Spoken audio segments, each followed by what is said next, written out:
Saya akan berbagi pandangan rohani saya sebagai seorang pengikut Kristus. Saya tidak malu mengaku sebagai pengikut Kristus, sebab ada tertulis di Alkitab bahwa dari kitab Lukas pasal 9 ayat 26 berbunyi, sebab barang siapa malu karena aku dan karena perkataanku, anak manusia juga akan malu karena orang itu apabila ia datang kelak dalam kemuliaannya dan dalam kemuliaan Bapa dan kemuliaan malaikat-malaikat kudus. Kita akan bahas di sini tentang Lukas pasal 9 ayat 22 sampai 27. Di ayat 22, jadi ini judul perikop tentang pemberitahuan Tuhan Yesus tentang syarat-syarat mengikuti pengikut Kristus. Ayat 22 di sini dijelaskan bahwa, dan Yesus berkata, anak manusia harus menanggung banyak, 1, penderitaan, dan 2, ditolak oleh tua-tua, dan 3, imam-imam kepala ditolak oleh imam-imam kepala, dan 4, ditolak oleh ahli-ahli Taurat, dan yang kelima, lalu dibunuh dan dibangkitkan pada hari yang ketiga, yaitu yang dirayakan oleh orang Kristen sekarang, Hari Raya Paskah. Jadi guys, di sini Tuhan Yesus sendiri sudah memberitakan bahwa syarat untuk menjadi seorang Mesias itu pertama harus menderita. Di situ Tuhan Yesus sudah menderita dari kecil, ya guys, dilahirkan di keluarga yang tidak punya apa-apa, keluarga seorang tukang kayu, begitu ya guys. Di situ ditolak oleh tua-tua. Jadi kalau orang Yahudi saat itu menolak Tuhan Yesus, ditolak oleh imam-imam kepala dan ahli-ahli Taurat. Ya guys, tugas kalian itu jangan menghakimi orang Yahudi, hai orang Kristen. Jangan kalian menghakimi orang Yahudi, karena itu adalah syarat-syarat untuk menjadi seorang Mesias, untuk menjadi seorang penyelamat. Begitu ya guys. Tetapi Tuhan Yesus akan dibunuh. Dibunuh oleh siapa? Untuk mati saja susah. Tuhan harus dibunuh oleh orang Yahudi dan dibangkitkan pada hari yang ketiga yang kita rayakan sekarang. Guys, semua harus tahu kenapa sampai Tuhan Yesus dibunuh. Pada Yohanes pasal 19 ayat 19 sampai 22 mengatakan bahwa Pilatus menyuruh memasang tulisan di kayu salib yang Tuhan Yesus tersalib itu berbunyi, Yesus orang Nazaret, Raja orang Yahudi. Di sini ditegaskan bahwa kita harus tahu, hai orang Kristen, bahwa Tuhan Yesus disalib karena mengaku diri sebagai Raja orang Yahudi. Karena perkataan Tuhan Yesus mengakui identitasnya sebagai Raja orang Yahudi, makanya disalib.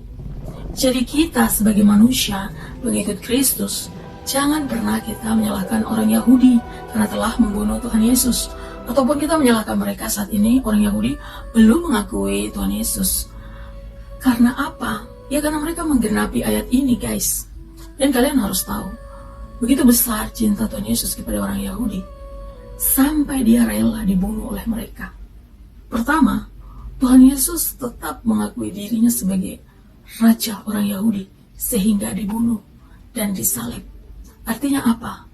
Hanya karena mengakui kebenaran Tuhan Yesus disalib. Maka untuk mengikuti Tuhan Yesus, ayat-ayat selanjutnya, pada Yohanes sudah jelas ya, bahwa Tuhan Yesus adalah Raja orang Yahudi. Ayat 23 dari Lukas 9 ayat 23.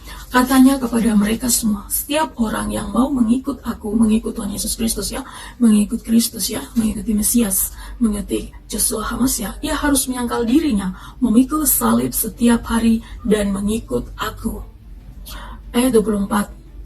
Karena barang siapa mau menyelamatkan nyawanya, ia akan kehilangan nyawanya. Tetapi barang siapa kehilangan nyawa karena aku besar ya, karena Tuhan Yesus, karena Tuhan yang Maha Kuasa, ia akan menyelamatkan nyawanya. Ayat 25, apa gunanya seorang memperoleh seluruh dunia tetapi ia membinasakan atau merugikan dirinya sendiri. Jadi kalau kalian hanya karena harta dunia lalu meninggalkan Tuhan Yesus, di sini sudah dijelaskan apa gunanya. Karena ayat 26 mengatakan bahwa sebab barang siapa malu karena aku dan karena perkataanku, karena perkataan Tuhan Yesus bahwa dia adalah Raja orang Yahudi ya, kalau kita malu mengakui itu, maka anak manusia juga akan malu karena orang itu apabila ia datang kelak dalam kemuliaannya dan dalam kemuliaan Bapa dan malaikat-malaikat kudus. Ayat 27. Aku berkata kepadamu, sesungguhnya di antara orang-orang yang hadir di sini ada yang tidak akan mati sebelum mereka melihat kerajaan Elohim.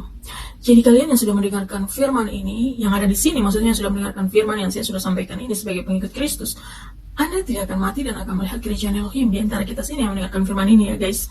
Jadi begini, biasanya saya sebagai dokter Lady tidak bicara tentang kesehatan saat ini, saya bicara tentang identitas saya sebagai seorang pengikut Kristus, bahwa perkataan Tuhan Yesus, karena dia adalah Raja orang Yahudi, Tuhan Yesus mengakui bahwa Tuhan Yesus adalah Raja orang Yahudi, makanya Tuhan Yesus disalibkan. Hanya karena perkataan itu, lalu Tuhan Yesus disalibkan dan dibunuh, tetapi bangkit pada hari yang ketiga, sesuai 22 tadi. Akan mati dibunuh, namun bangkit pada hari yang ketiga. Jadi Ibu sudah senang saat Tuhan Yesus dibunuh.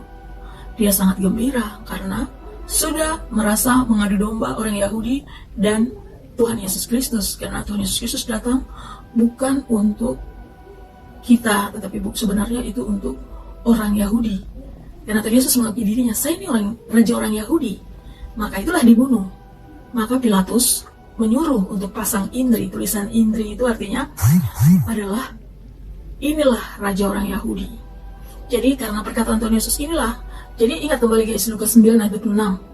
Sebab barang siapa malu karena aku dan karena perkataanku, anak manusia juga akan malu karena orang itu apabila ia datang kelak dalam kemuliaannya dan dalam kemuliaan Bapa dan malaikat-malaikat kudus. Ingat, sebab barang siapa malu karena aku, jadi sudah malu mengakui Kristus, dan karena perkataanku. Ingat, perkataan Tuhan Yesus itu banyak di Alkitab. Salah satu perkataan Tuhan Yesus adalah, aku adalah raja orang Yahudi, sebab itulah dia tersalib.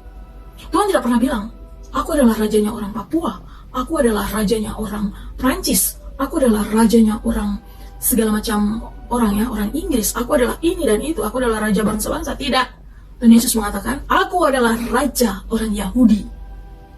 So, apakah kita mau membenci Israel? Artinya kita membenci Tuhan Yesus. Artinya apa? Kita adalah orang-orang yang ikut menyalibkan Tuhan Yesus saat itu. Dan apakah gunanya kita melaksanakan Paskah kalau kita membenci Israel? Itu singkat dari saya. Terima kasih. Semoga bermanfaat.